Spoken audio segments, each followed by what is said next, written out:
Good evening, everybody. It is Saturday night, June 20th, 2015. This is Kim Ochelli on Jaded Roundtable, UCY.tv.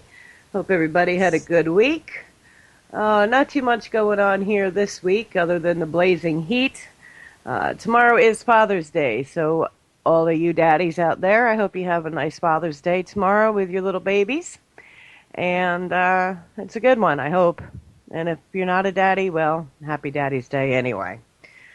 Well, tonight we have a pretty interesting guest that we brought on. His name is Fritz Springmeier. He is a well-known author who has written a number of books claiming satanic forces are behind a move toward world domination by various families and organizations, and he has described his goal as exposing the New World Order agenda. A lot of his books focus on MK Ultra and the offshoot experiment known as Project Monarch. So I would like to welcome Mr. Springmeier to the show. Good evening, Mr. Springmeier. How are you? Good evening. Can you hear me okay? Yes, sir. And Wow. I'm here too, Mr. Springmeier. First of all, my apologies again, which I did apologize during my show. I kind of screwed up and thought that you were not responding to me and were not therefore prepared to come on my show earlier, so I messed up and kind of sprung this one on Kim. But we're both here to have this discussion with you. And mainly, though, this is her show, and I'm just dying to hear what you have to say and get into this topic. So really appreciate you adjusting with my mistake. Thank you. Well, I can understand where you were coming from. It was one of those things that, I'm a busy person, and I really had an interesting day today. I was at a medical conference where I was learning about healing on the cellular level. So it was really valuable information, but I was gone all day and wasn't there to respond to you. So anyway, we're together now. Right, but it's my screw up because, like Kim usually does an open roundtable kind of thing, but tonight we're going to switch it up. And like I said, I was dying to be part of this conversation, but I am definitely the second chair here. So just so you know, all right, it is old Kim Ochelli here. So this is her thing, and I'm looking forward to how this is going to go. And I might have to ask some questions myself. Oh, absolutely. So. Well, I've been quite fascinated with the MK Ultra experiments. Right. They fascinate me for several reasons. One is how do they choose who they can do that to? I've always been a little confused as like how does one get chosen to become the candidate to become part of that experiment versus somebody that they decide, well, no, that's not a very good candidate for this type of experiment. Well, the selection process has a number of criteria to it. One is availability. And over the years, maybe not so much now because the truth has gotten out there. But earlier, like in the 40s and in the 50s, they could tell a father, this is something that you can do for your country. We will turn your child into a savant. We'll give your child a great future, and your child can serve the country, like a win-win, where the parent wouldn't be knowing what they're getting into. And the parent would go ahead and agree to turn their child over for all these great things that the government supposedly was going to do. I'm sure that doesn't work now that that everybody has an opportunity to know exactly what this mind control is all about. So that would be the first criteria, is how available is the child going to be for programming, because they begin the programming as soon as they can. Now the next criteria is how dissociative and intelligent the child is. And they're able to do tests, but it's also goes back to genetics. The reason why they called the program the Monarch program is because it was through the monarch butterfly that they discovered that information and learning is transmitted genetically. See, a lot of people misunderstand what genetics are. They think that it's instructions written in stone, but it's more like a computer program that interacts with its environment. And you can turn off genes, you can turn on genes. In fact, we were talking about that today at this medical conference I was at, was how to turn off destructive genes, you know. So anyway, they can identify if you are genetically predisposed to be able to dissociate. Because most people, if they're severely traumatized, they'll either just die as a child or they'll go crazy. But they have to find those few children that are incredibly creative and brilliant and have good dissociative abilities, that when they're traumatized, that under the guidance of the programmer, they will dissociate and become a multiple personality. Right, right. That's what I understood about the Monarch project, that they traumatize these young children to the point of their brain is actually forced to create another personality to be able to protect the first personality from the trauma that's being portrayed on them. Well, yeah, and also what you're talking about when you're speaking to the genetics and how switches are flipped and all that, what you're really describing is what they've sort of termed the epigenetic reaction, right? So this is the reaction above. It's sort of like you have many choices, like using the idea of the computer program. You install the program, let's just say, that allows you to work with video and audio. But if you never access the video section of it and you only work with the audio section of it on a computer, then that's all you're going to deal with. And that's the way it is. It's sort of like options that are presented via the genetics, right? I mean, that's the point you're making there. Yeah. Now, Right. how do they do that with a grown person? Like, for instance, the gentleman that shot up the movie theater in Colorado, and then you have the other gentleman who shot the congresswoman in, I think it was in Texas, maybe. I might be confused with the state, but when you look at them, they seem as though they're under some sort of trance. Mm-hmm. So how would an adult who's, fully, their brain is fully formed and not so much susceptible to the same things a child would be traumatized by, how do they do that on a grown-up?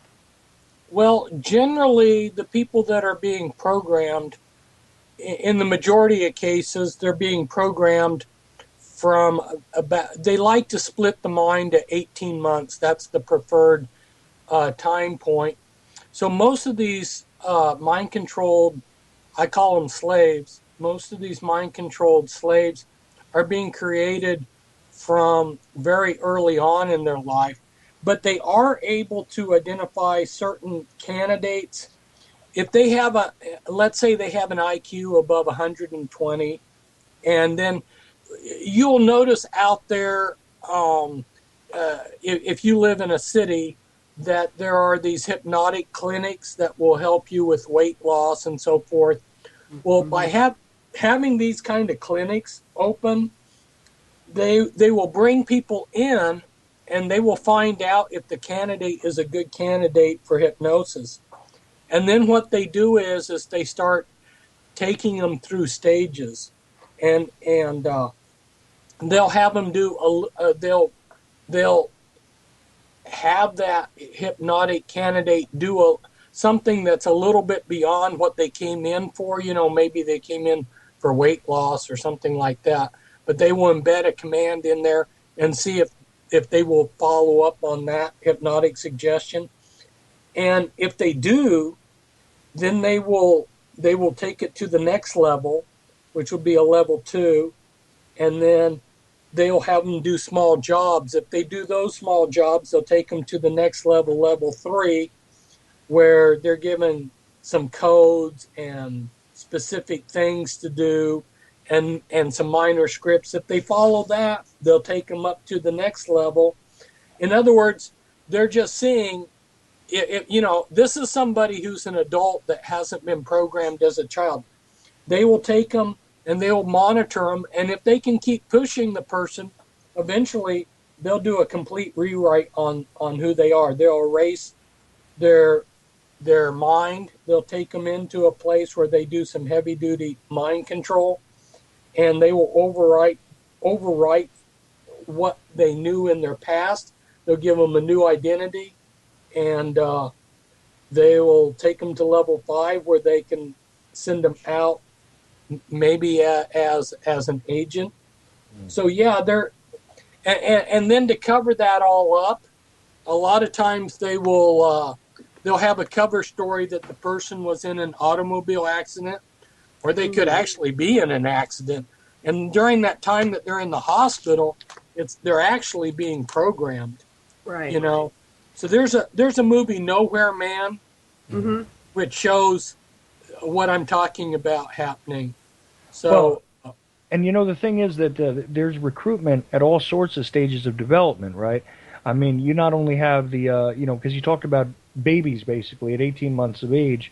This is a good time because neurologically they're complete, right? So this is a good time to assess them. But also there's the concept of recruiting these sort of discarded children in society through stuff like the Talent Project.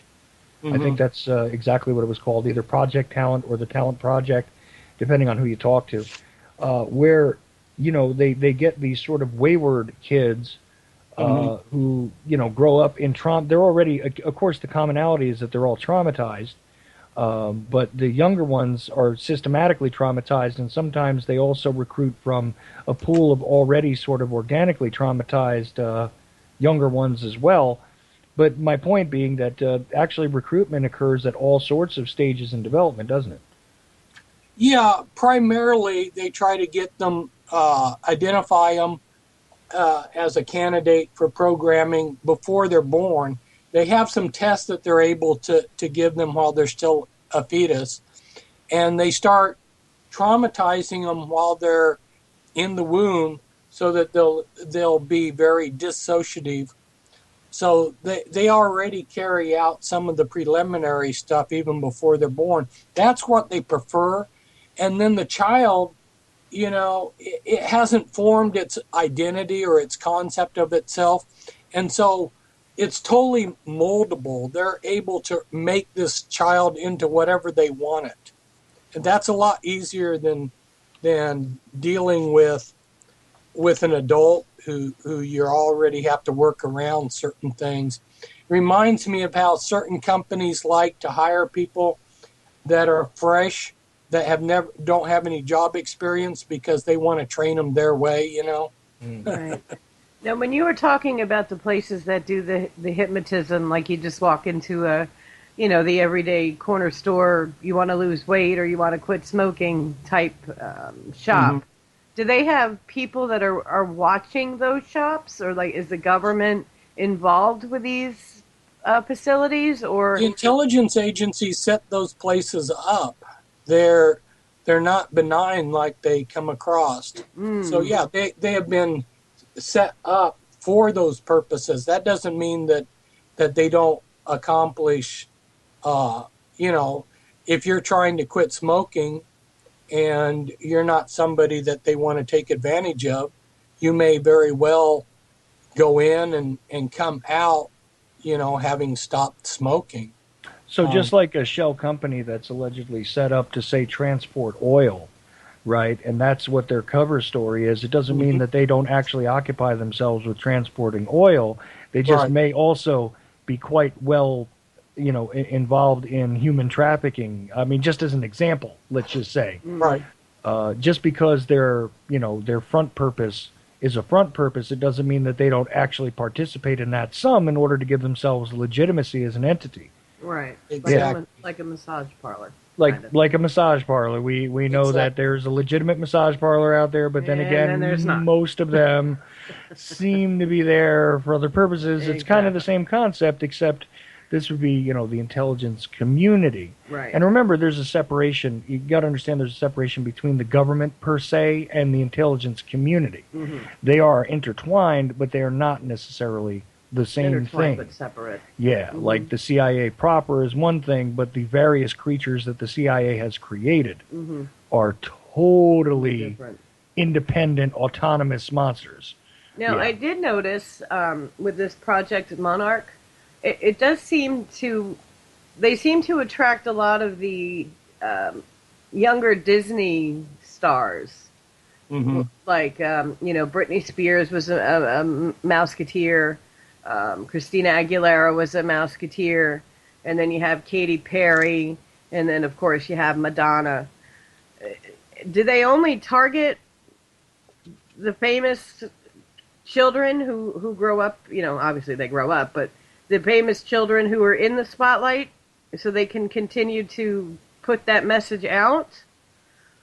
That's a good question. Well, the Musketeers was set up as a place where they collected and programmed these children.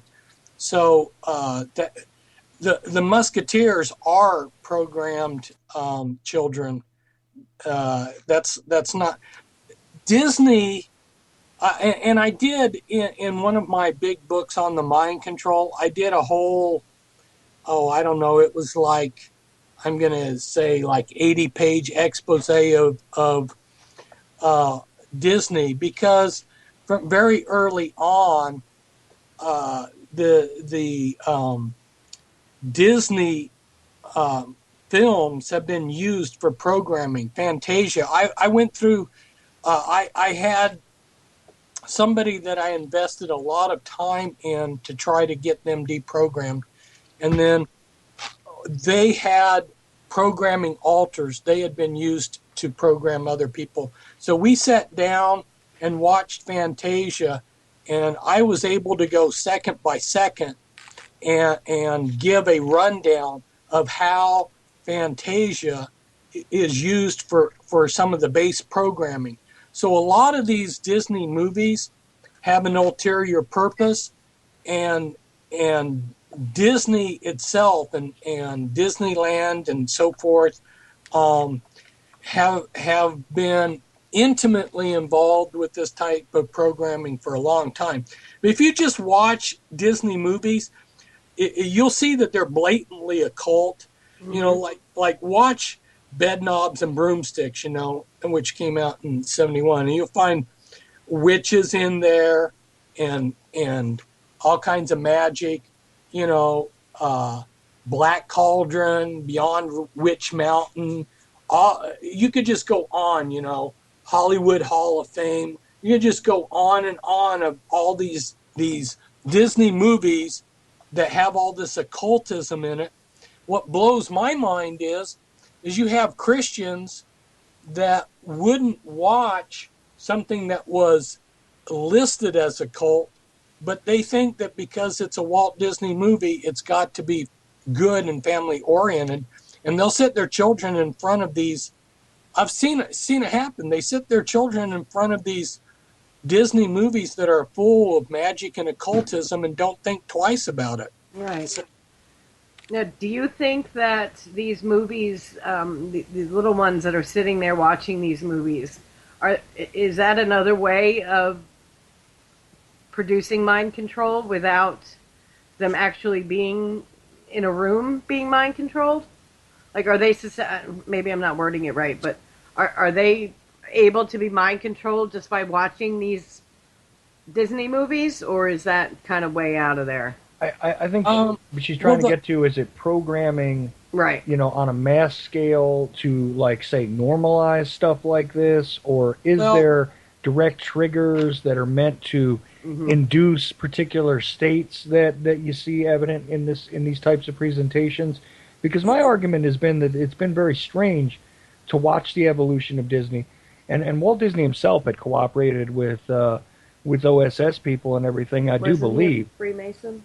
I'm not sure. Yeah, he was a Freemason. Mm-hmm. Well, okay, we've been discussing the Monarch programming, or it goes by different names, MK Ultra, trauma-based mind control. There's different names by which it goes by.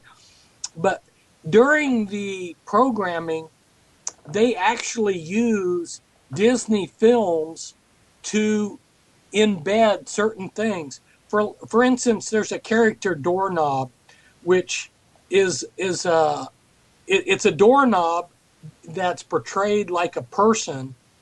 And so let's say you've got a small disassociative part of a little child, a little girl, for instance. Well, the programmer will call that part up, and he will show it that film, and he will dehumanize that part of the mind, and he will program it to think that it's a doorknob.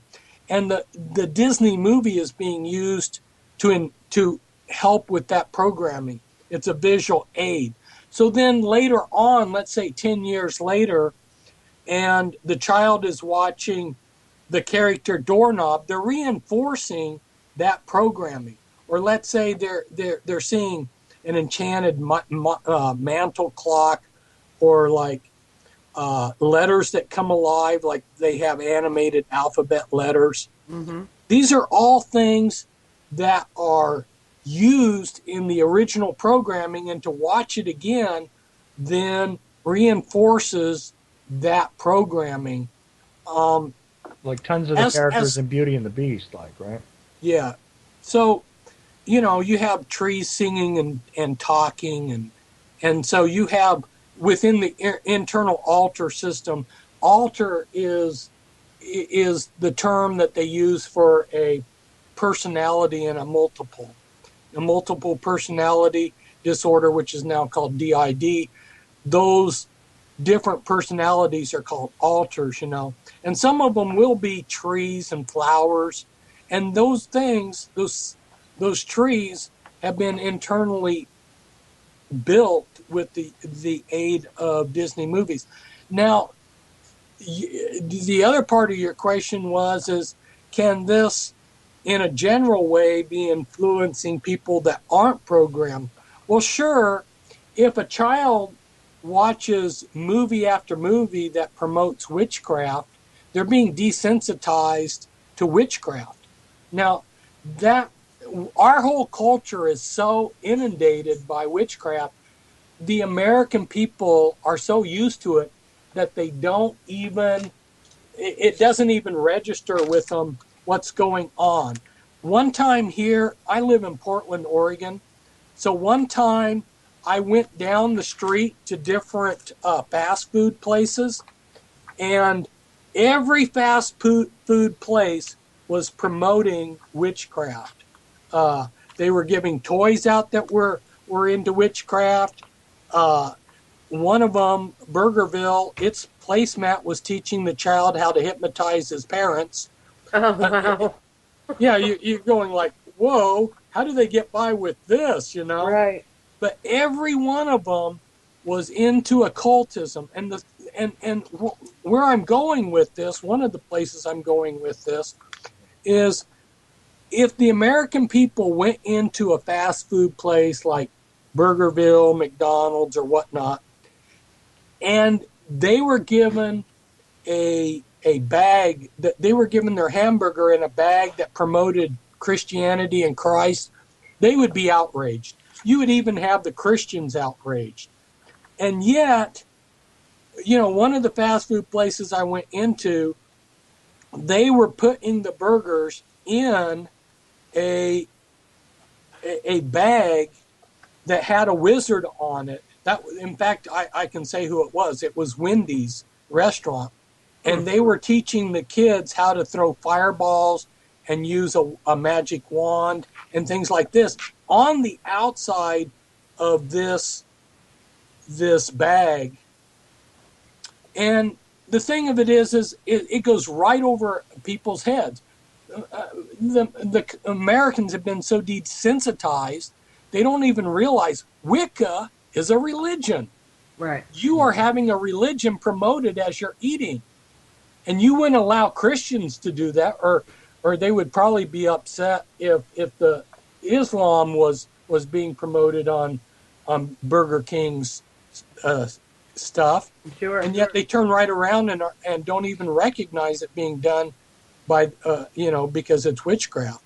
Well, I do find that in general, our society is desensitized about a lot of things. I mean, you turn on the mainstream media news, and the first 25 minutes of the broadcast is, this person got shot, this store got robbed, this cop shot this particular person, and people just don't seem to care anymore.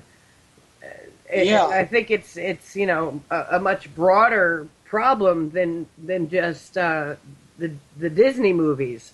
In general, I think that the government is succeeding in dumbing down all of us because we are so desensitized by anything. You should be horrified to watch the news to see that a child got run over by a car. But people just, look the other way. Oh, you can't see it from my house, so it doesn't matter. And there's nothing we can do about it anyway, so, just let it continue. Well, And I think that in itself is a very big problem. right. If Well, it bleeds, it leads, and it normalizes violence and stuff like that. But it's not just through the news. I mean, even in your general presentations in fiction, right? Fictional TV shows and everything else, this comes up all the time, and it's meant to sort of desensitize. And I always, whenever I'm studying one of these events where people have been killed, where people have been harmed and everything else, and I do presentations on it, I always take the time to say, let's remember that this was a human being that was murdered, that was injured, that was burned alive, etc., etc. It just doesn't matter anymore. It goes over seemingly everybody's head that that there is a texture to that reality that goes far beyond just reporting the headlines and watching the action sequence, And I'm sure that that's also part of what you're talking about here, right? Oh, yeah, there's a whole number of reasons why they're shoving a lot of violence in our face. One is it keeps us dissociative, and when you're in that dissociative mode, you're easier to program. But there's a very interesting book. It came out a number of years ago. It was written by Lieutenant Colonel Dave Grossman, and the title of it, your listeners may actually want to get it. The title's On Killing, but it has a subtitle, as most books do, The Psychological Cost of Learning to Kill in War and Society. But what he was trying to do was study for the military, what does it take to get a man to kill another man? And there has been a big secret, a big military secret for hundreds of years in this country. And he gave the statistics on it and absolutely blew me away because I'm a military historian. I also was in the Army at West Point. And he said that during the past wars, like let's say World War II, for instance, which was considered, a great crusade, the majority of American soldiers, these civilians that had been cranked out on the assembly line to become soldiers, they would not shoot to kill. And it was a big military secret that they had a big problem in getting their soldiers to kill. Right. And so what they did was, the way they overcame that is when television came out, they started helping the entertainment industry, or pushing or encouraging the entertainment industry to show a lot of deaths. Like you look at Wile E. Coyote and you look at these cartoons, people are being killed and killed and killed. And when the Vietnam War came about, statistically, they had overcome their problem. There was no longer a problem. The American soldiers were, the majority of them, willing to kill. And they had solved it through television. By normalizing violence and making it more Right. acceptable in the formative years. That would be right. Right. Well, sure. Wile E. Coyote used to try to drop that big old weight on the Roadrunner. Well, him, but all the stuff that came out then. I mean, You think about it. I mean, Tom and Jerry cartoons. I mean, they slice each other into bits and run each other through shredders and run lawnmowers over each other and and all that stuff. And I guess that would be the reason why the entertainment industry started to shift.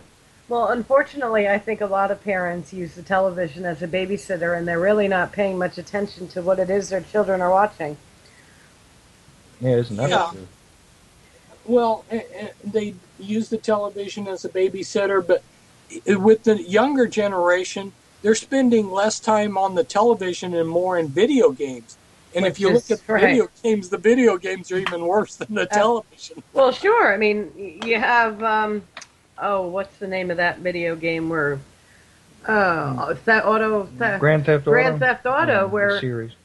You pay for a prostitute and then you shoot her and take her money. I mean, and you have 10, 12-year-old kids playing this game. So to them, the life of a person is pretty much lost in the equation. Yeah. Because, I shot somebody on the TV screen. So, they bled and they got back up and they ran away. Well, that doesn't happen in real life. And unfortunately, it's not getting any better. And what I find striking is the bodies just like disappear. There's no, there's no. You're dealing with a corpse. You're dealing with a problem. It just kind of moves on. It's not really that big a deal. Which I think is the general message that's meant to be conveyed. Right. There's got to be a way to somehow get that under control, to harness that in. Our son isn't going to be allowed to play those games, and I don't care what people think about it. They're not appropriate. They're not teaching him the value of life. They're not teaching him how to be a good person. They're not teaching him, to be empathetic. No, that's up to us to do. Well, exactly. And I think if more people open their eyes to, what's going on here, and what Mr. Springmeier is talking about, then you know what? Maybe the world will become a better place. That's, I hope so. Guys, early in my adult life, I was old order Amish for a while, and the old order Amish are outside of the system. They don't have televisions. They don't go to movies, and they have a long history of peace, and they're conscientious objectors to war. But where I'm going with this is I saw whole communities of young people, young men, who have no violent streak in them at all. They are peaceful people that are loving. And so we don't have to be this way. We don't have to be a violent society. We could, if we did the right things, be peace-loving people. I've seen it. I know it that people can love peace and love each other just as naturally as they can be violent and murderers. Right. Exactly. I had a friend of mine wanted me to ask you a question about to what extent the Masons use these techniques and for what type of purpose. Well, and I don't want to just pick on the Freemasons. The organization that I've spent a lot of time, the mother of secret societies, the Illuminati, they manifest themselves in the real world through a lot of organizations that are only semi-secret. So like the Odd Fellows is another fraternal organization, and the Freemasons. So I don't want to give a false impression that every Freemason is into mind control or into negative things. But all of these organizations, they're controlled through the top, and there's like boxes within boxes within boxes, secret boxes, and within Freemasonry you have some really nasty people in there that do get involved with using the trauma-based mind control. The temples and the lodges are used for mind control. I spoke with the only 33rd degree Freemason who defected from Freemasonry and became a Christian. And, he told me things. And so the organization has a nasty side to it. Mm-hmm. And I had a Masonic book. It was entitled, well, I still have it somewhere in a box, The Secret Life of Freemasonry. And it had a picture in there of naked little boys before the Grand Master in the lodge. And it's very apparent they're going to get sexually molested in some way. And that's really nasty. So Right. there's some really, there's a nasty side of things that goes on, but it's all secret and hidden. And, some of the people that were victims of the trauma-based mind control that we've been discussing, they talked to me about how they had been abused in Masonic temples, Masonic halls. So I know, there were too many witnesses that have talked to me about this. I know it happens, but I don't want to convey the misperception that all Masons are involved in this. Mm-hmm. Well, yeah, because after all, it's just like the front companies we were discussing earlier, right? Yeah. Where just because it is a corporate front to do something else doesn't necessarily mean they're not engaged in that. So realistically, there's a lot of Masons, Knights Templar, etc., who are actually just involved with it for the purposes of networking with other people that are in business, who are involved in it because they want to do charitable work, which is one of the things that, the Masons and, of course, the Templars do front for public consumption, right? This is part of the reality as well. That stuff actually does go on. They actually do some benevolent work, but what you're talking about is sort of like an inner circle or an upper echelon or lower echelon, depending on how you look at it, right? I mean, that's what you're saying. Right. And then going back to the mind control, which creates program multiple personalities, some of these Masons, quite a few of them actually, are have been victims of this trauma-based mind control and are multiple personalities, which is one reason why their front personality may not really realize what's all's going on in the Masonic Lodge. But a person like this who has different personalities, one personality might work at one level, another personality at another level, and another one at another level. So you can tie things in that way. So there are, in some examples, you actually have some Freemasons that are high up that may be interacting with lower levels. And tying all this nastiness in together. Well, I hate to say it, but my great-grandfather was part of the Freemasons. I'm not sure as to what level he was, but I know he was.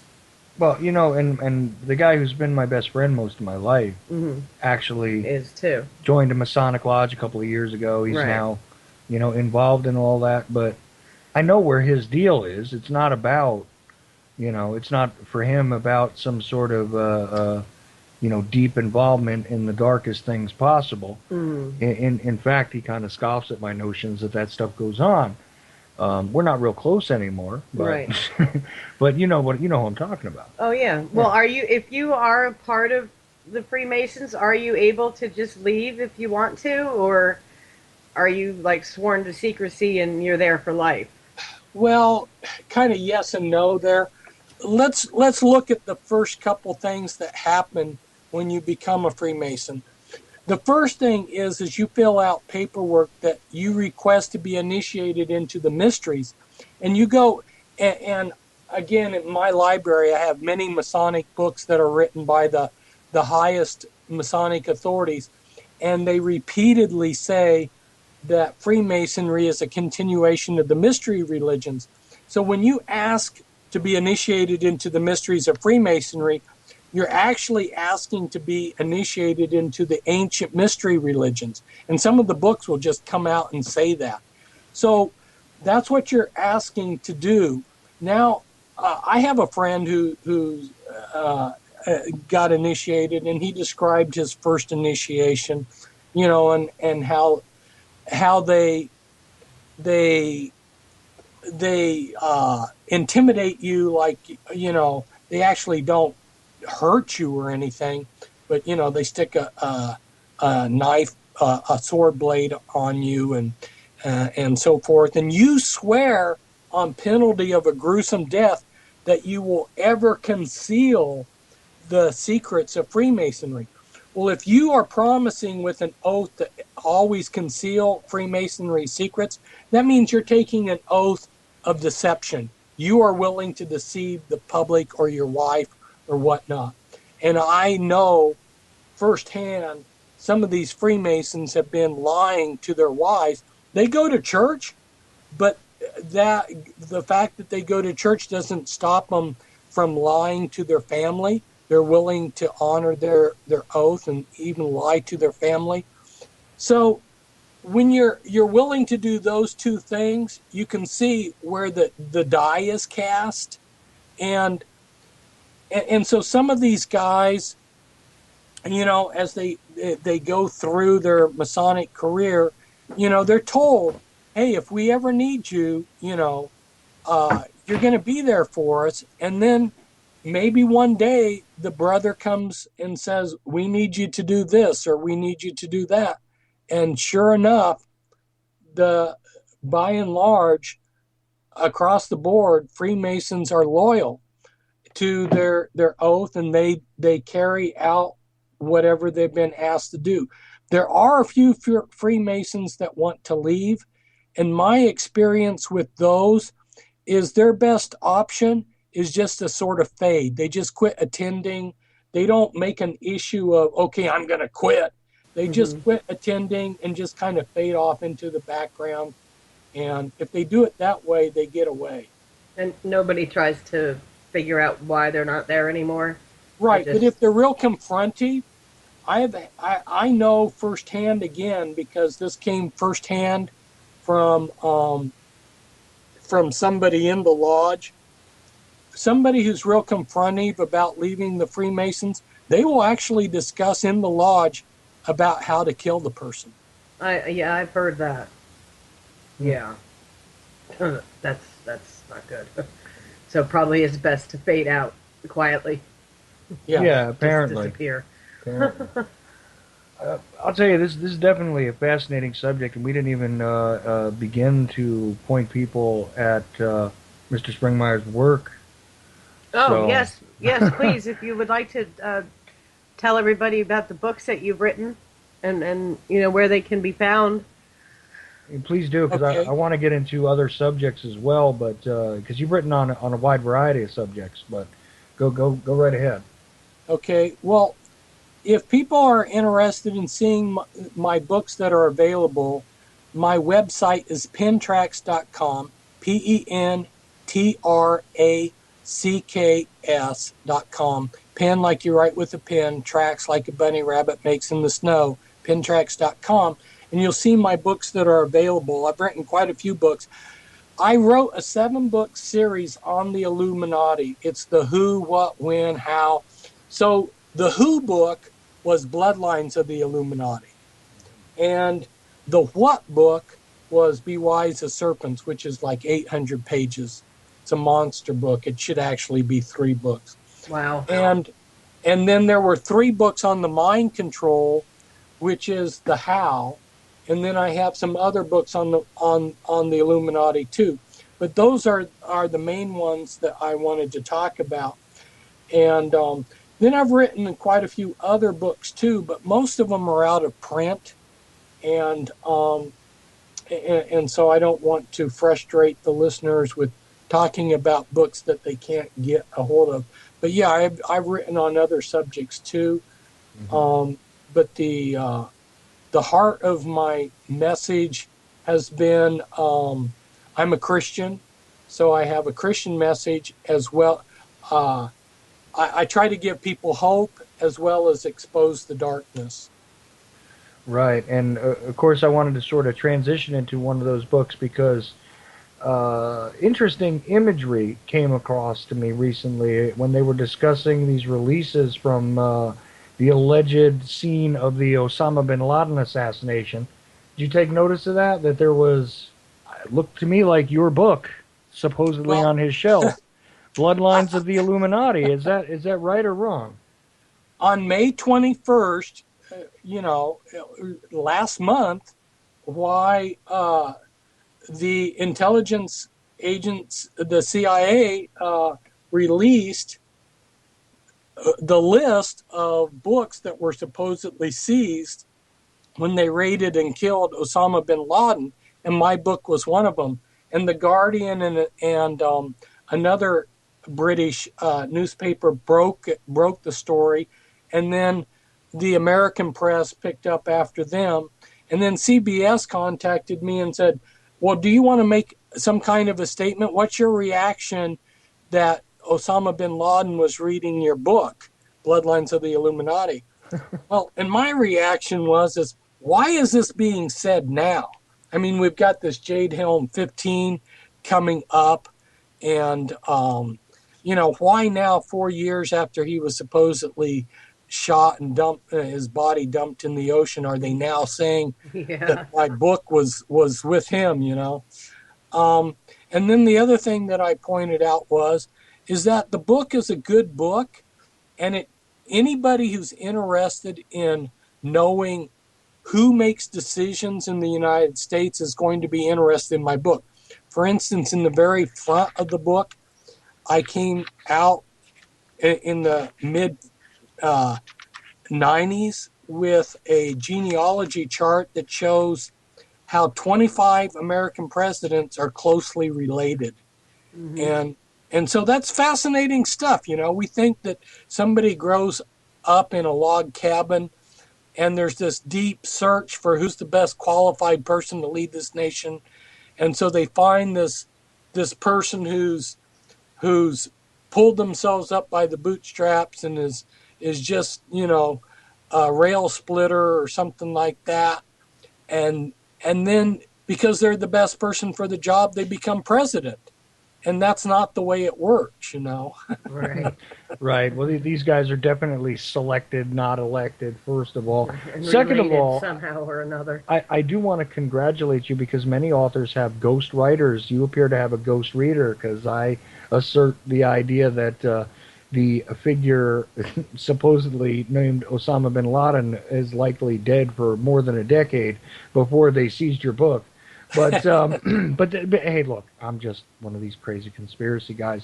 But I do want to congratulate you on that. Sorry, I know that's kind of a bad joke, but honestly, I mean, how did you feel about that though? Because it is a fascinating book, and one of those things that is often the uncited reference point for a lot of people discussing how, even today and way past the initial release of that book, right? We can, like, there's a radio host that I know that commonly refers to Barack Obama as Lord Cousin Barry. There's a reason for that, isn't there? Right. Well, one of the things that I came out with early on, and it was in a number of my books, including the Bloodlines of the Illuminati book, was it was a pyramid structure, and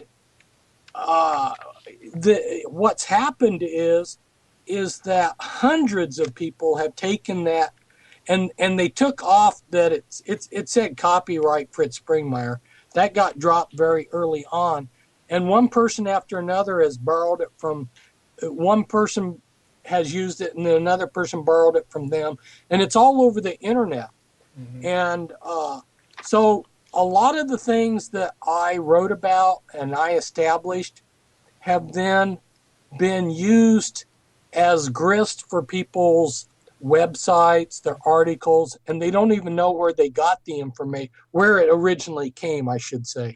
So, I'm pleased that I sort of boosted everybody's awareness, and I wasn't doing it for to get rich or famous.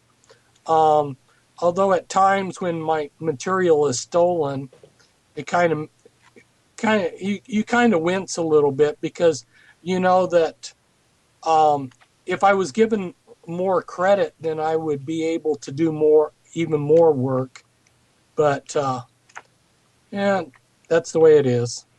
Well, right. I mean, but it's kind of probably half flattering and half sickening to watch your work be appropriated so often. But I wonder if you wouldn't mind explaining to the listener why it is and how it is you come to the conclusion. I mean, in brief, I know it's not something that can be discussed real quick, like 10 minutes, but try and give it a shot. Why it is that you came to that conclusion, and maybe even give us an idea of what even led you in that direction. About how all these U.S. presidents who are allegedly from completely diverse families are in fact interrelated.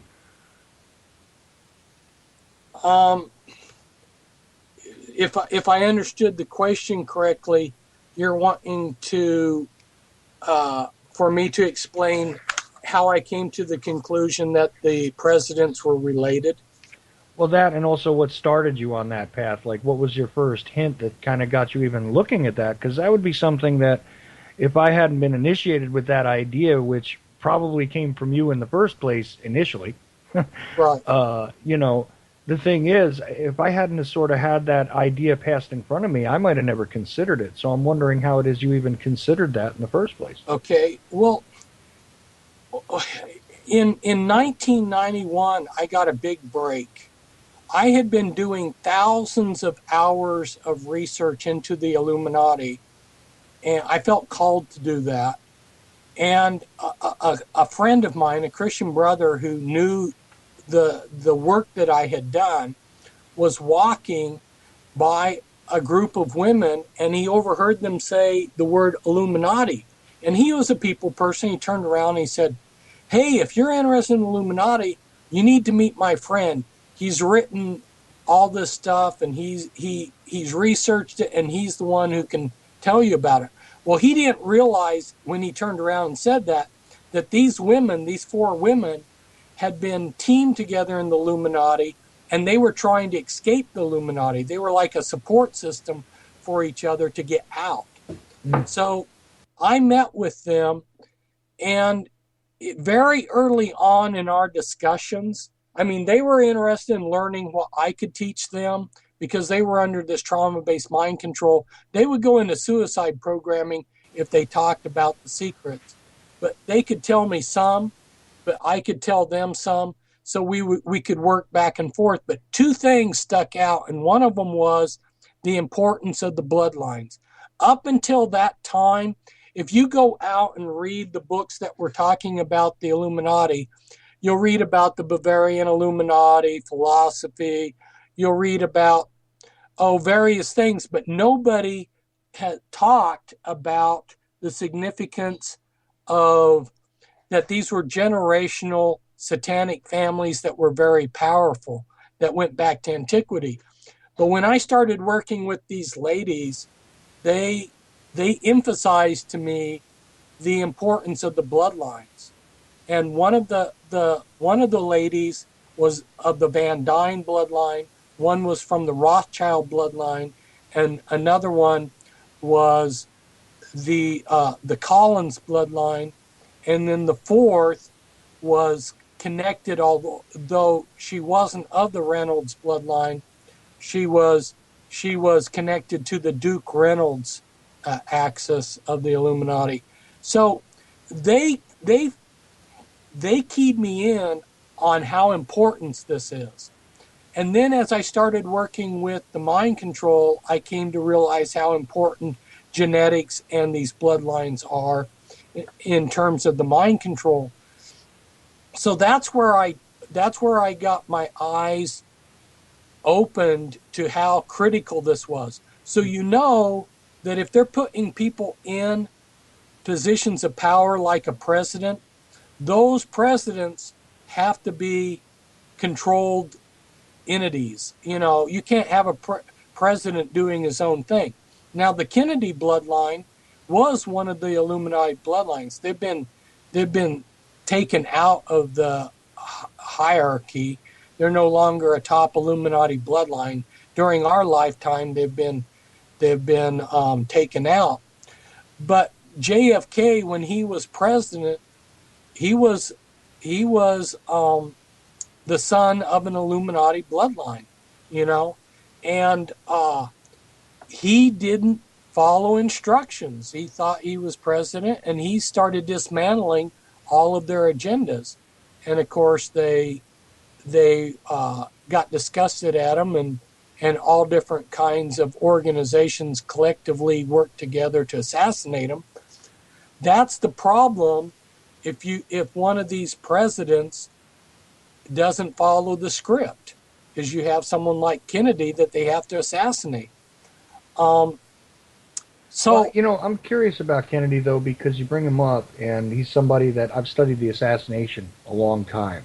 And I realized when his family first came to this country and everything else, which part of his bloodline is directly linked into this equation, though, because that's a little confusing to me. They don't really stand out to me as elites, generally speaking. At least, Joseph's bloodline doesn't stand out to me as. Is there something I don't know about, good Lord, about Rose Kennedy? I mean, where does that come from? Well, the Fitzgerald family is definitely well known as being powerful. But what a lot of people don't realize is that the Kennedy family have a lot of aristocracy to them too. And so in the Kennedy chapter of the Bloodlines book, I use Burke's General Armory. They give a list of aristocratic Kennedys. And man, there is a long list of high-powered Kennedys. So their bloodline is not some poor Irish family that, and then you might say, well, where did the Kennedys come from? Well, the Kennedys came from, the very first Kennedy was perhaps like the most significant person in European royalty. His name was originally Brian Boru, and if you're Irish, you know who Brian Boru is. But he changed his name to O'Kennedy.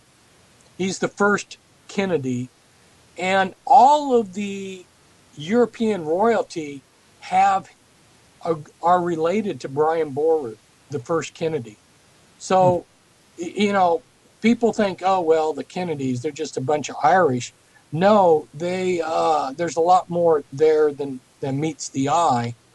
Well, you see, it's just I thought that they didn't come from that bloodline. I thought that was, I really did think that, I'm taking your word for it, but I'm just saying that I thought because there's more than one Kennedy bloodline, and I thought they had emerged from one of the ones that wasn't connected to Boru. Oh, no, they go back to Brian Boru. And the thing of it is, in trying to do genealogy research, like you're saying, and see, that was what I was trying to sort out too, is are these different branches of the Kennedys related or not? Well, they are all related. Even the Scottish branch is related to the Irish branch. It's just it gets real kind of vague as you go back there.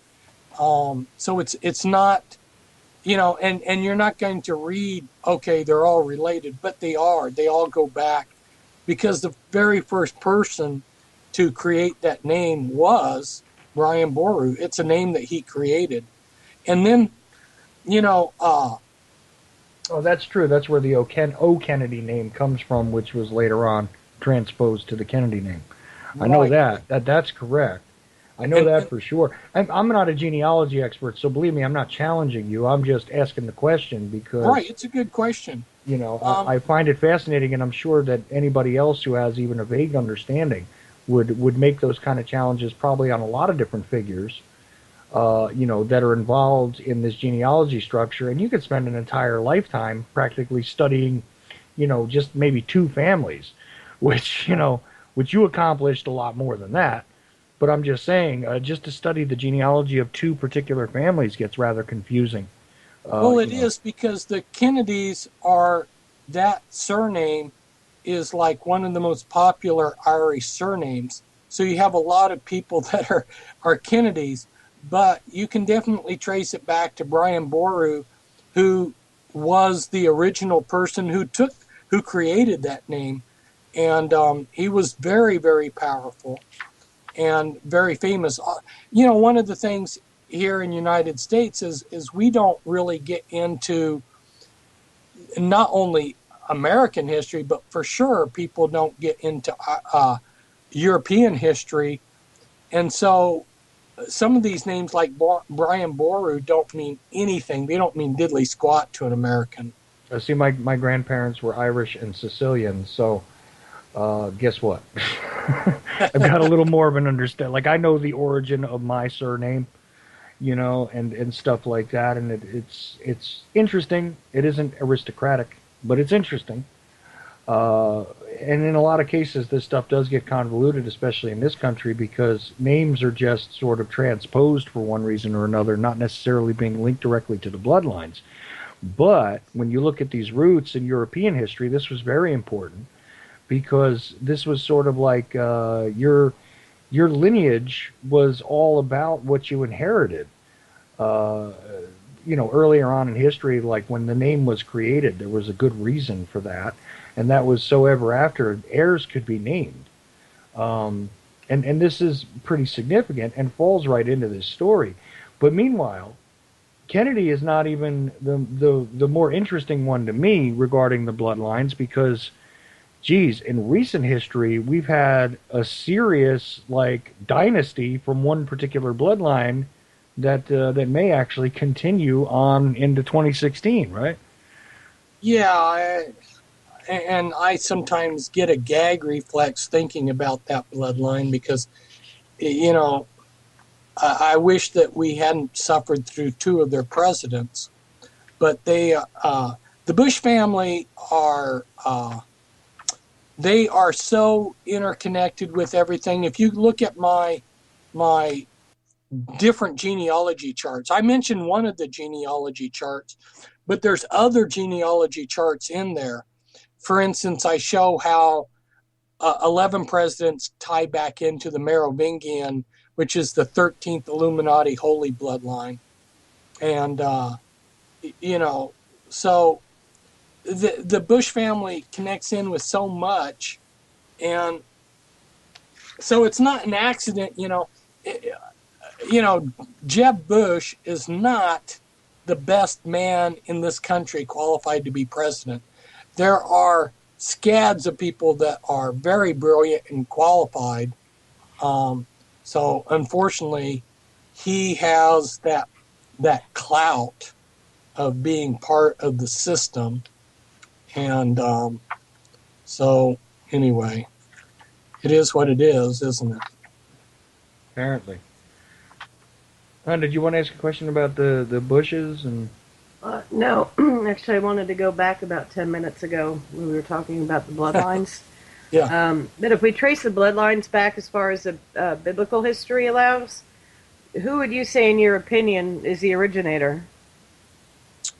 Well, when I was working with Rothschilds, there was a Rothschild that had been Illuminati that was telling me that they had seen the secret genealogies of their family, and that the secret genealogies traced them back to Nimrod. And then I was like, I wonder how this could be. And then if you look at Nimrod and then his descendants and the Cushites, Cush, and then going in to Caesarea, and then moving from there, Khazars moving into Eastern Europe, I could see the general pattern there. I don't have the secret genealogy as far as the specific persons, the names of the specific persons, but it looked very credible what he was saying. Mm-hmm. So that connects one of the most powerful inner bloodlines. The Rothschilds are in an inner clique of 3 families that are very powerful, and they go way back to clear back to Nimrod. Mm. The Collins family went back to Druids, the Druids. Anyway, pardon me. Well, that must have just been a beep on the computer. Sorry about that. Yeah, sorry about that. I have interacted with a number of the 13th bloodline, the Merovingians, and the Merovingians are not only considered like a special bloodline, but they've also interbred with some of these other bloodlines. I mean, if you were a Rothschild or a Van Dyne or whatever, you would definitely want to upgrade your bloodline by interbreeding with it. And the Merovingians, and a lot of people get really hostile at me, and I'm just telling their viewpoint, which people are welcome to their own opinions. I'm not telling people what to think. But the Merovingians believe that they go back to the house of David. In fact, it's a little bit more extreme than that. They believe that Mary Magdalene and Christ were married. And there was a trilogy of books written by a trilogy of authors. Lincoln, Lay, and Pageant wrote Holy Blood, Holy Grail, and they wrote The Messianic Legacy and The Temple and the Lodge. And those books talk about the evidence that they found that indeed Mary Magdalene came to France and had offspring. Well, whether you believe it or not, this bloodline definitely does believe that they are descended, and their early leaders of the Merovingians called themselves the Fisher Kings, and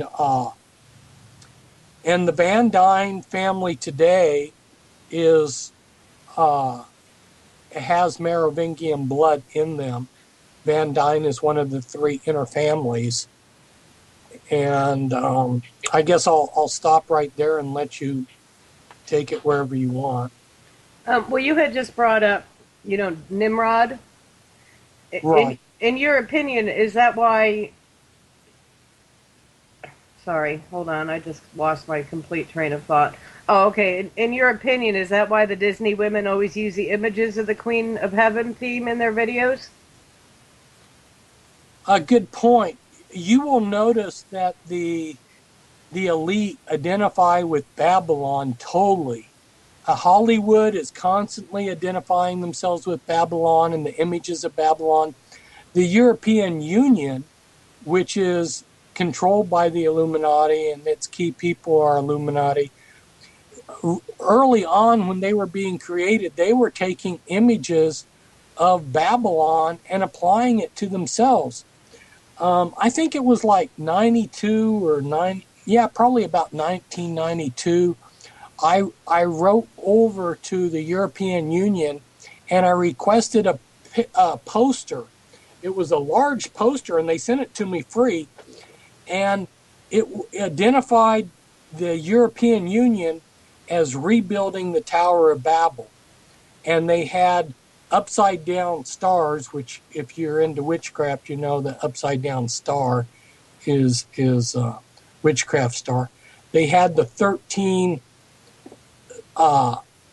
European countries represented by 13 upside down stars. So they were just like right in your face, They were saying that we're the woman that's riding the beast. They were just using biblical images, applying biblical images to themselves, and not even being embarrassed about it. Right. Well, what do you think the connection is that the elite have with the Nimrod and the Tower of the Babel and the coming of the Christian Antichrist? Well, there's no question in my mind that they have a project to create an Antichrist. They've had this going on for many decades. They've had some glitches.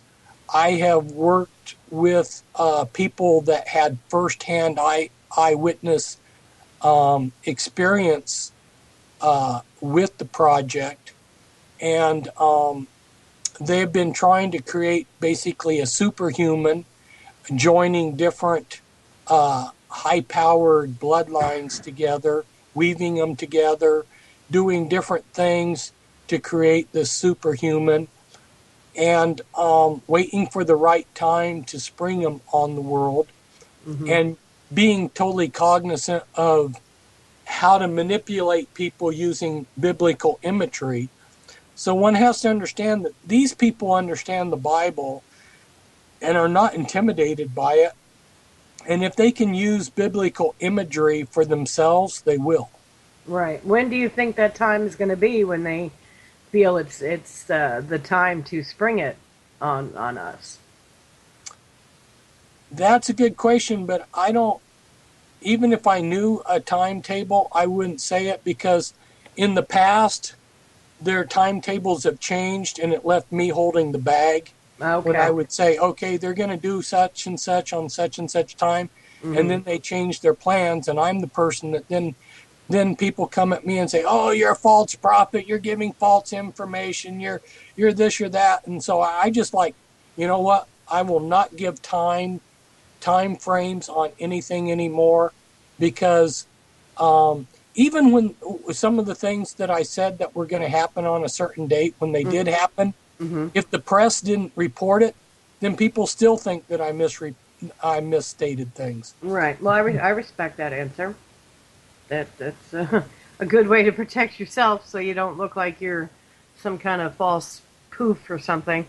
So Yeah, they have absolutely changed their timetable in our lifetime. They have. I know that as a fact. Well, And maybe they just haven't perfected it yet. Seems as though 2012 was going to be a bookmark for that, and that to me seems like what was changed at one point, because there was a lot of anxiety build up, in a lot of areas of entertainment and information regarding that. Just like there was a lot of anxiety, sort of built up around Y2K, right? These are two events in my lifetime I can think of that were meant to be significant on a global scale. And I don't know, does that have anything to do with the changing agenda? Because it seems to me as though somebody ran up to that point and stopped. Well, the year 2000 has been written for over 200 years in their own literature, their own schedules, their own notes. They have said that they were going to bring in the Antichrist and the New World Order visible, a one world government in the year 2000. And then they didn't, and that was their plans. It's not my date. It was their date, and they changed it. So, there's some reasons as to why they changed things. Yeah. So, like you're saying, but the thing I would stress here is that the agenda hasn't so much changed, just that the timing of it was altered, because they have at least one organization that goes from one generation to another, that's tasked with their job is to preserve the plan, to make sure that the agenda is not changed, and that there's a continuity from one generation to the other of carrying out this agenda, which, talking off the top of my head, I think there's like 32 points to it. The top of the agenda is what I call genocide, or what they call population reduction.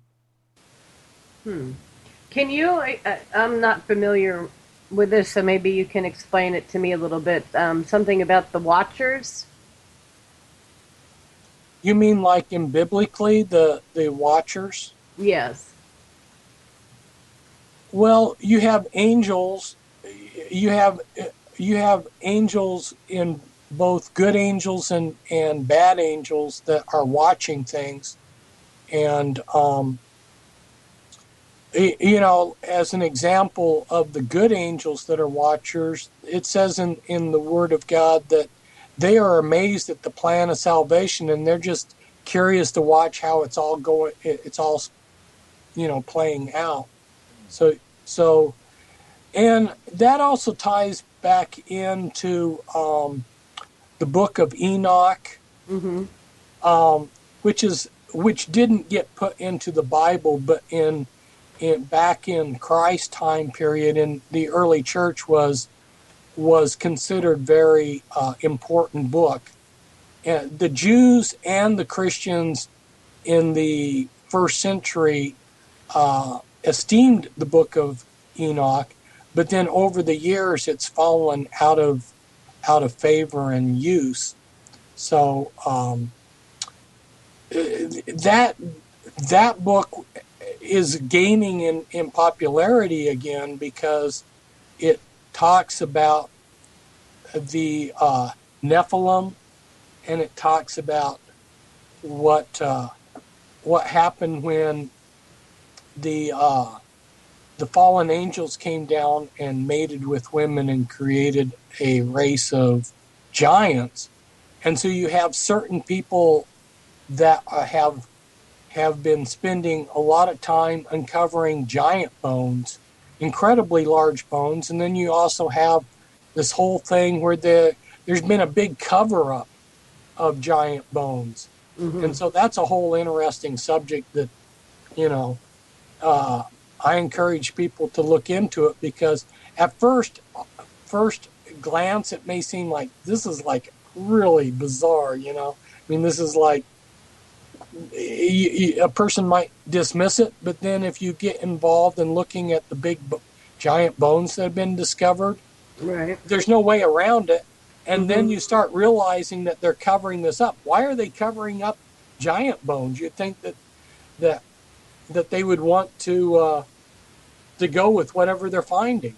Right. Well, the book of Enoch, that's relevant to the 1,000 points of light, correct? Well, I don't know about that. The 1,000 points of light, as I know it, was the people that were in the Illuminati were telling me that the Mother of Darkness castle, which was the headquarters, it shifted after I exposed it, but it was the headquarters for the women's hierarchy, and in the main part of the castle they had like this cathedral ceiling with 1,000 points of light. So, but I wasn't familiar with the. Talk to me about the 1,000 points of light as in the Book of Enoch. Oh, well, I can't. I was hoping you could. And of course, weird sub-references that would come up in like Bush speeches, and concepts like the 1,000 points of light, right?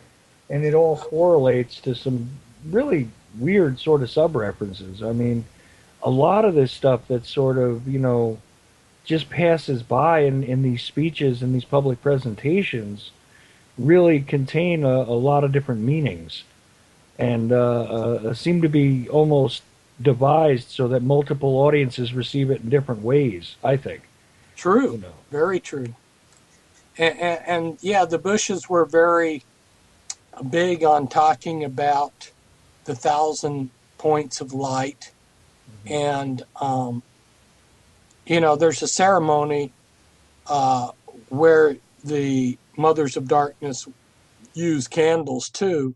So the whole 1,000 points of light, as I was seeing the Bushes use it, was referring to the Illuminati hierarchy ceremonies. And there was the Scottish Rite changed the name of their magazine. It was the New Age, and then they changed it to the Scottish Rite.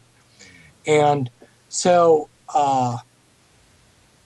in that book where you have Barbara Bush and a reference to the 1,000 points of light, you see the star in there is an 8-pointed star, And you may say, well, what's eight-pointed star mean? Well, that's the mother of darkness star.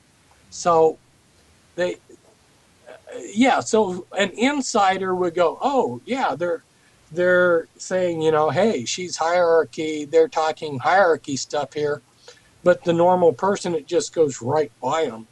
Yeah, exactly. I mean, and one other thing too, and then I'll shut up and let Kim back at it. But I mean, you had to have thought it rather strange when Dan Brown came out with the whole deal with the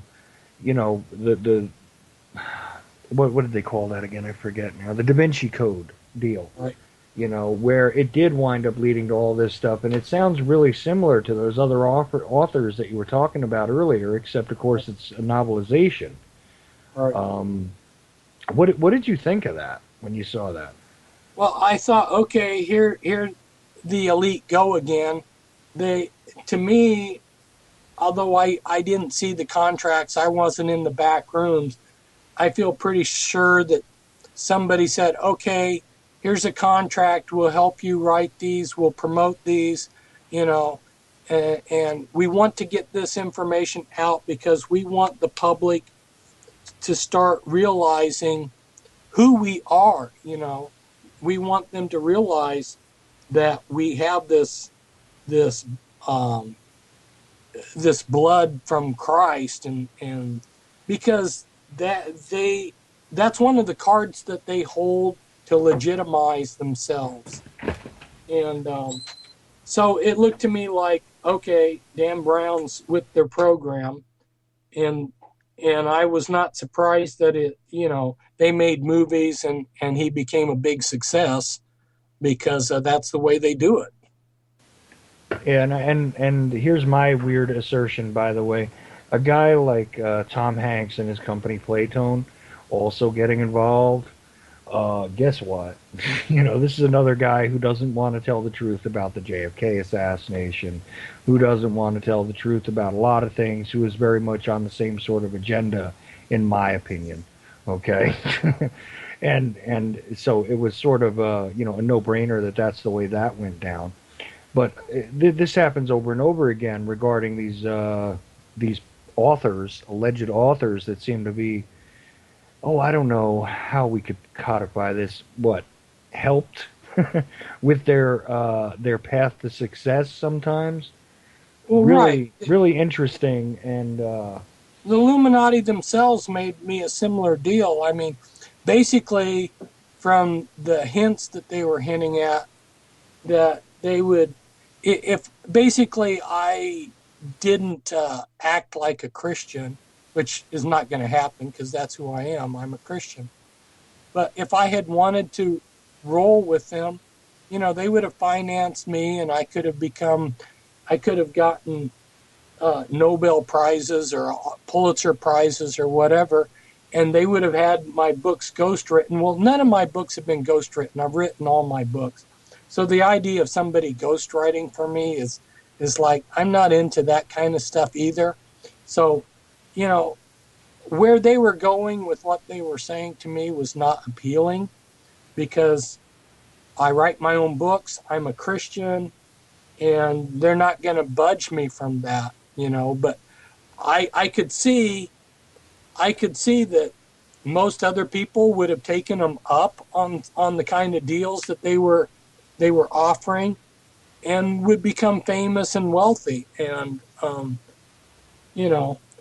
I would rather be a pauper and exposing them. right, and you've done an amazing amount of work. The thing is, of course, we've only really discussed the topic of mind control and the bloodlines of the Illuminati really, really vaguely here tonight, but definitely would say that it's an amazing topic, and it's one of those things that gives you a whole new understanding as to why people end up in positions of power that they do, and honestly, even the people that end up acting out in our society, this sort of glazed over, programmed kind of look that seems to be the common theme among a lot of these people, and it's it all fits together really, really nicely. And of course, you were sort of the originator of a lot of this discussion, and that's why I was looking so forward to talking to you. I was kind of really upset earlier, you know, when I was like, "Oh, you got to be kidding me!" I turned around, I advertised a different show and everything else, and I hope you're not mad at me that I kind of made that joke that you have a ghost reader as opposed to a ghost writer. I wasn't trying to imply that you've ever had anything ghost written or anything like that. It was just a matter of that just jumped right out at me that there was your book on the alleged shelf of the alleged Osama bin Laden. Yeah.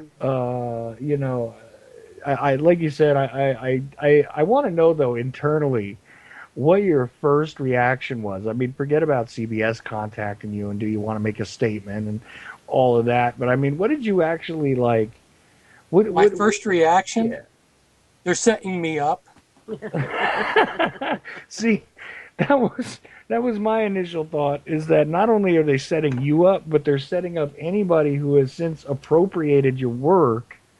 Because if you adhere to this, you are now on the very same side as you're either with us or with the terrorists, right? So,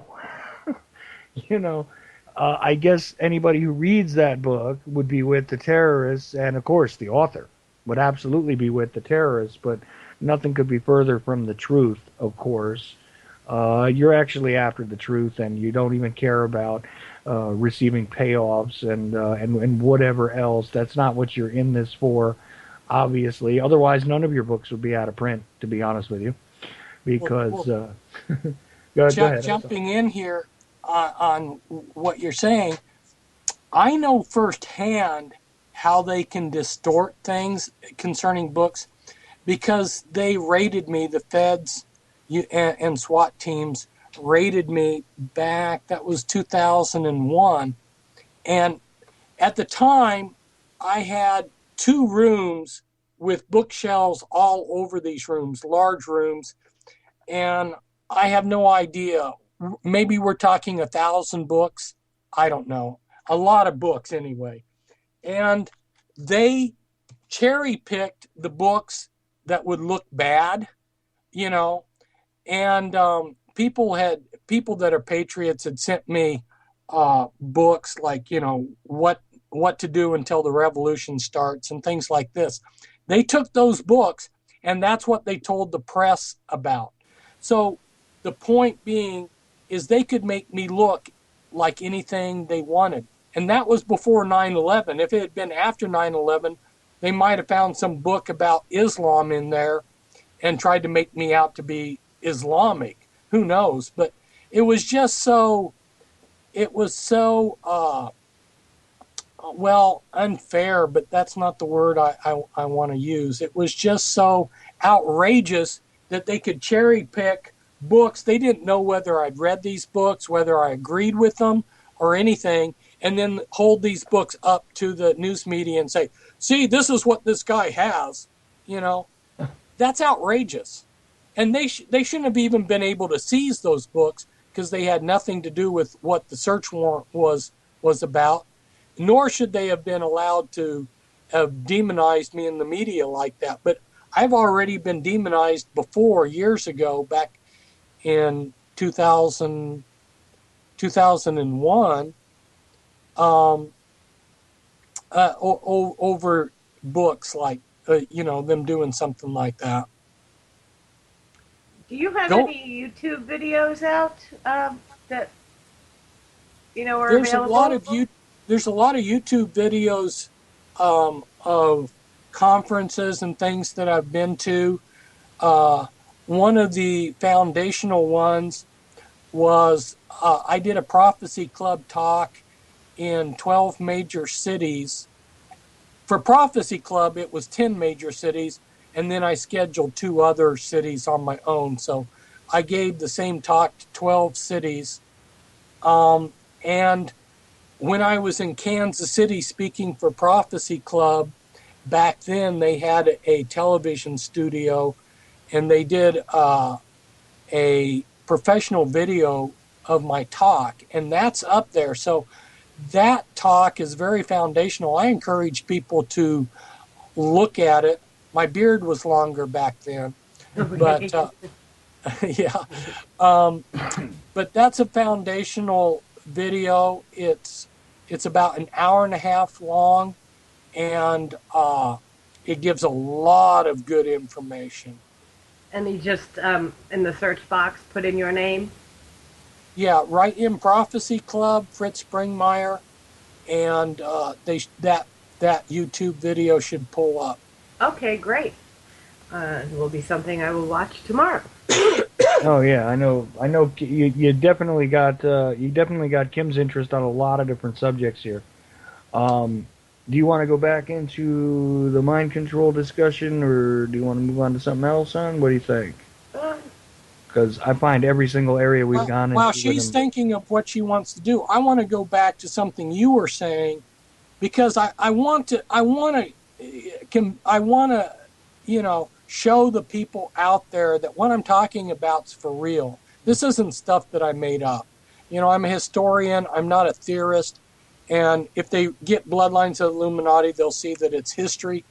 But you take someone like McGeorge Bundy, okay? And he was a member of the Order of the Skull and Bones, which, just cutting to the chase, that's been a branch of the Illuminati. But anyway, you look at his career, McGeorge Bundy, and this is somebody that every little bit he is placed in a key position of power, a decision-making position, and he has no qualifications for it. And so if you look at his career, he's Secretary of War. Why? What qualifies him to be Secretary of War? What qualifies him to become a foreign policy analyst for the president? What qualifies him to move on and he becomes dean of the faculty at Harvard in arts and sciences? He just bounces from one key position to another, and then he becomes national security advisor. How does this person do this? How can they put someone like this, who has no war experience, in a key position that's going to be making decisions for our military? Well, it's because he's Illuminati. And so if you look at the careers of some of these people, you'll get your eyes opened, because you'll realize this guy's not becoming who he is because of his qualifications. King George II, the son of our first president, did not become president because he was the best qualified. I've watched him talk sometimes, and he comes across as a total idiot. It was embarrassing. And one time he was talking, and of course, I've been talking about how this trauma-based mind control makes you a program multiple. Well, this George Bush Jr. was a program multiple, which explains why some of the times he comes across as an idiot. But this one time he was talking as president, when he was president, and it's clear he did not know the difference between the legislative, executive, and judicial branch. Now, come on. We have a president who doesn't know what those three branches are? This is not the best person for the job of president, a U.S. president. He got his position because of what bloodline he's in. And once people catch on to this, you'll see it all around. Right. That's true. I did think of something real quick. Yeah. Being that you've worked with victims of trauma-based mind control, what are your suggestions for dealing with someone who has been under mind control, and what are the best methods of deprogramming them? This trauma-based mind control is probably about 1 million times more powerful than people imagine when they hear the word mind control. It's a total mind control. So I would tell people that don't mess around with it until the person that you're trying to help has safety, has a safe place. Because the powers that be will just, there in physics, there's a law. With every action, there's a equal reaction. Mm-hmm. Well, believe me, when it comes to the mind control, if you start messing with somebody's mind control, the other side is going to start reacting, and you're just going to make it worse for the person. So they can get my books. Like I have, one of my books is called Deeper Insights, and my Deeper Insights book has the second half of it. It's 500 pages. Is it 500 or 600 pages? It's 600 pages, excuse me. It's 600 pages, and the second half of it is giving information on how to give help to these people. Mm-hmm. But we're talking about something that's very sophisticated. This programming is the engineering and the design work and everything on it is far more complex than like the Apollo project. So don't go in and think that you're just going to go in and freewheel it and just start tampering with stuff and come out ahead. You start tampering with stuff and you're going to make it worse for the victim. Now, if you take them somewhere where you would, deem safe, who's to say that these people who are there to deprogram them aren't involved with the people that originally programmed them? Right. So, I mean, how can you really be sure that you're doing them any good? It could just make it worse anyway. True, and that does happen. That's why there's some of the people out there, and I get this every week. Every week, I'm being contacted by victims of this trauma-based mind control. Unfortunately, I can't do anything to help them where I'm at right now, but they'll say such things as, Fritz, you're the only person we trust. You're the only person out there that can help. Unfortunately, right now, I'm not in a position to help anybody. Right. But yeah, like you say, there's a lot of false help out there that's dangerous. Well, that's a tough one. Well, just like with any complex, arrangement of psychology, you have all sorts of danger, like you guys are both saying, with, tampering with things that you don't fully understand. Right. You really have to do a serious analytical examination of anybody's psychology before you start tampering with any of this stuff, especially when it gets... Because, there are examples of people that are deeply ingrained with what could easily be described as trauma-based programming. PTSD is a perfectly good example of exactly how that functions. But this may have occurred from a fully organic kind of situation where nobody was at the helm of said programming. But it does happen, doesn't it? So this is the kind of thing where, you may want to help a victim, but you could probably do a hell of a lot more harm than good. Well, sure, because that alter personality is going to come out and start protecting. It's still part of a human being, so the desire, the instinct for self-preservation may or may not be attached to that particular personality. So guess what? If you were trying to erase my mind, I would resist. If you were trying to tamper with it, I would resist if I was aware of it. So when you have an altered personality, depending on exactly how deeply it's formed, right? You could be screwing with something that, look, you're trying to kill me, so I'm going to strike back, and in fact be dangerous to not only the victim but to the person trying to help the victim. Right. Well, I'm fascinated in multiple personalities in itself. Erase the mind control. I'm sure you've heard of Trudy Chase, who had, I think, 92 different personalities because of the horrific trauma that she suffered as a child. From her, I believe it was her stepfather. What that woman must have went through growing up and becoming an adult is just amazing to me, how the brain protects itself and protects the person. That's fascinating to me, but not forcefully being multiple personality, just how the brain splits. It's fascinating the defense mechanism, what actually occurs with Right. the person, but you're not chemically saying induced. you're not saying, gee, that's neat that they've programmed Oh, people no, by no, no, no. traumatizing I'm them. saying that, Yeah, no, I that was just type clarifying for you. right, that Yeah. type of illness to me is, I studied psychology in college, and to me that was one of the most fascinating disorders that we studied, just how dynamic the brain is when it comes to protecting itself. And it's, Yes, it's a real gift from God that they're able to survive the trauma by saying this isn't happening to me, it's happening to that person, and split the mind. mhm. That's a gift from God. This is not something that's new. I mean, they've taken the programming to new heights and introduced scientific methodology to it. But I have a reference book. It's called Multiple Personality and Dissociation, Mhm. and it's a complete bibliography.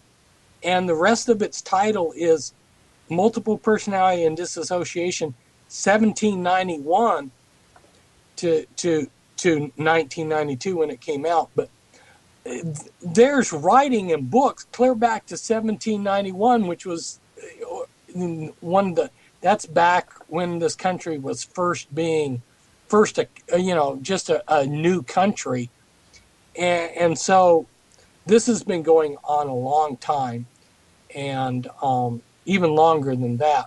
When you start working with the people that are programmed, you discover that, because these Illuminati families have been doing this within their families to their own children for centuries. Mm.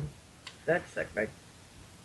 Well, yeah, it's another part of the sickening Yeah, reality there's a of whole it. bunch of sickening going on there. Yeah, I mean, not only are they, and regular people are just are good pawns and good slaves to be used, Mm-hmm. and of course they actually enslave their own kind with the same kind of stuff, regardless of how separate they think they are from the rest of us. Right.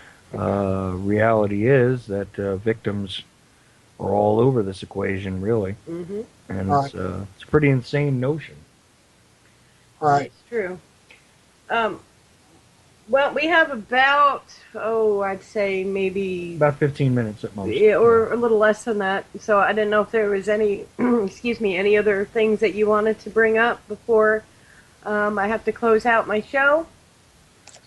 Well, first, I appreciate you having me on, and maybe we can do this again. Sure. Another thing, too, that's important for people to realize, because people, when they start seeing how powerful the dark side is, and that there's a dark side that's behind the power structure, it can freak people out. And yeah, I just want to encourage people that, my presence here talking with you guys, I mean, if you see what I've exposed, if people read my books, they'll see that I gave names and addresses of people, and I break down the crimes that they did, and I'm still here. Mm-hmm. There's not only a dark side that's operating, but there's the light side. There's God, and He's here. He's present in this world, and there's reason to have hope. And all of us want to move forward and do what's right, and not be not have fear, not be cowards, but we want to be courageous, and that's going to help us in the hard days ahead, because things are only going to get more hard, are only going to get more difficult in this country. That's for sure. Yeah, and so people need to focus on solutions, need to focus on how to move forward in their life, and take control of their life. One of the most important things is, if we don't take control of our life, it's going to take control of us, and it's going to shake us apart. So take control of your life, and step up to the plate, and make good decisions. And there's so many aspects of this whole thing. They're destroying our health. And the thing that I was doing today was, I was at a medical conference learning how to heal diseases at the cellular level. That kind of stuff is all part of the equation here. We need to make good, healthy decisions and not depend on the medical system and the health system and what they're telling us, because the people in power, like I was telling you, the Illuminati, Monsanto, for instance, is an Illuminati company. They are not interested in your health. They are interested in degrading your health so that you will possibly die earlier, because they're trying to reduce the world's population. Right. And so that's where they're coming from. And they see this as a good thing. They see the reduction of the world's population as something positive. Well, sure, and they try to justify their ways by saying that, look, we're creating more food for the people that don't have food, and, come on. There's homework that second and third grade kids come home with talks about GMO food and how good it is. Mm-hmm. I mean, they're even teaching them that at that age. It's, sometimes you feel like you're banging your head up against a wall and all you're doing is giving yourself a headache. It's absurd. Well, today, I saw pictures of rats that had been eating GMO corn, and they were all disfigured, and you see what some of these animals that are eating GMO food look like. It's scary. Mm-hmm. So show these kids some pictures like that and see how they react. Right. Yeah, tell me that it's good for you now. In fact, I should do that when our son's older, if he goes to public school. He may not, he may be homeschooled, but if they start trying to teach him about how great GMOs are, we'll send in a picture attached to his homework paper showing a rat that was eating GMO and a rat that wasn't, and hand it to the teacher and say, here, why don't we show this to the class instead? And then I'll get a phone call, Mrs. Ochelli, could you please pick up your son? He's rebelling against the curriculum of our classroom. he's not with the program. He's not fitting in, which is just fine. I don't want my son to fit in. So Fritz, as we get ready to turn it over to Kim for her to close out the show, I wanted to thank you again for showing up, and sorry once more for my confusion and screw up about scheduling. But one more time, if you want to give people like one particular website or place to go to get your stuff, please do so. Okay, it's pentracks.com is my website where my books are available, and they can order the books there. If they want to follow my daily articles, the place that they want to go is my actual Facebook page, and you'll know that you're at the right place. There are several Facebook pages that use my name, but they're not my actual page. But you'll know that you're on my page if you see that my picture has me with a book in front of it. And then Chuck got to the right page. I asked him, "Were you at what was the picture on the Facebook page?" And he knows where the right one is. And I try to write articles. Sometimes I'm so busy that I can't, but if I can find the time, I write hard-hitting articles every day. Well, absolutely, and yeah, that is the one where Fritz's profile picture is him holding a book in front of him. It kind of looks like he's reading it, but you can definitely tell he's holding an open book. So that's the right one, okay? So there we go. Again, Mr. Springmeier, thank you so much. Yes, thank you very much for coming on to my show. I appreciate it very much. And we're gonna let you go, and you have a pleasant evening, sir. Well, thank you. You too. Thank you very much. We'll be talking soon. Absolutely. Okay, great. Good night. Good night. So, hon, you that was an interesting. Yeah, what'd you think of all that, huh? The more you learn, it's like the more sick to my stomach I get. It's like, what the hell? What the hell? That's really all I can say. Yeah. These fucking Illuminatis and this Rothschild, what did he get? Like, he's 99 years old and he got like his 7th heart transplant? What? I don't know. They control the banks. What do you want? Yeah, I suppose they do, but Jesus. But that was a good show. I'm glad he came on. I didn't have anything really planned for today, which is typical. So my screw up helped you. Yeah, that's all right.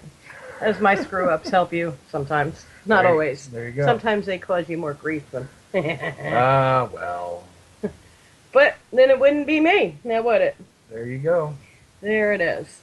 So, anyway, what time we got? 11:52. So if there's anything anybody wants to talk about real quick, we got about 5 minutes. And if not, then I guess I'll make my general announcement. Nobody else has anything to talk about. Basically, this is going to be my last broadcast for several reasons. For those of you in the chat room who are supportive and respectful, this is not for you. I greatly appreciate you. To the ones that are not, I really don't have time for it anymore. I can find plenty of better things to do with my 2 hours on a Saturday night from 10 to 12. I'm not too happy about my being censored as to who I can have on my show and who I can't. I am not happy about the disrespect that I see in the chat room towards my husband. If those of you that don't appreciate him, don't listen. But the name calling and all the other bullshit that goes on, it's not necessary. And quite honestly, I've been offered to do my show on three other networks, and I'm going to do that because I'm not going to, again, waste 2 hours of my time with people who are disrespectful, who are rude, who don't appreciate what's being done. The last bullshit with the not mentioning UCY on the Clyde Lewis show. I'm not taking calls. That wasn't a show to promote UCY. That was something that was for Chuck. And if anybody has a problem with it, that's your problem. He's moving forward. If you choose to move forward with him, that's great. If you don't, well, I'm really sorry about that. And it really is a shame because I thought that we were speaking to people of like mind and same ideas, which over the last 2 months or so, it has been proven to me that we are not. From the bullshit that went on with my good friend Daniel, to the name calling of my husband in the chat room, to the bullshit that I saw Thursday night in the chat room. Just because I'm not talking in there doesn't mean I'm not watching. And I will defend my family, my husband, and my son until the day I die. And if anybody has a problem with it, you have no need to follow me where I go. Like I said, you all know who I liked, who was supportive, who was not disrespectful, who was not rude. But I'm not going to do it anymore. So I sincerely appreciate the few months that you gave me on the air. And, I wish all of you the best. I don't wish any ill harm on anybody. I hope you all achieve everything you set out to achieve. And, maybe someday we can all get together and have a beer or something. But in the meantime, I'm not going to participate in a network that disrespects my husband the way he does. As I said last night, I stood by him from the beginning, and I will stand by him until the end. And that's what it's about. So I guess I'll close out the last 5 minutes with, whatever.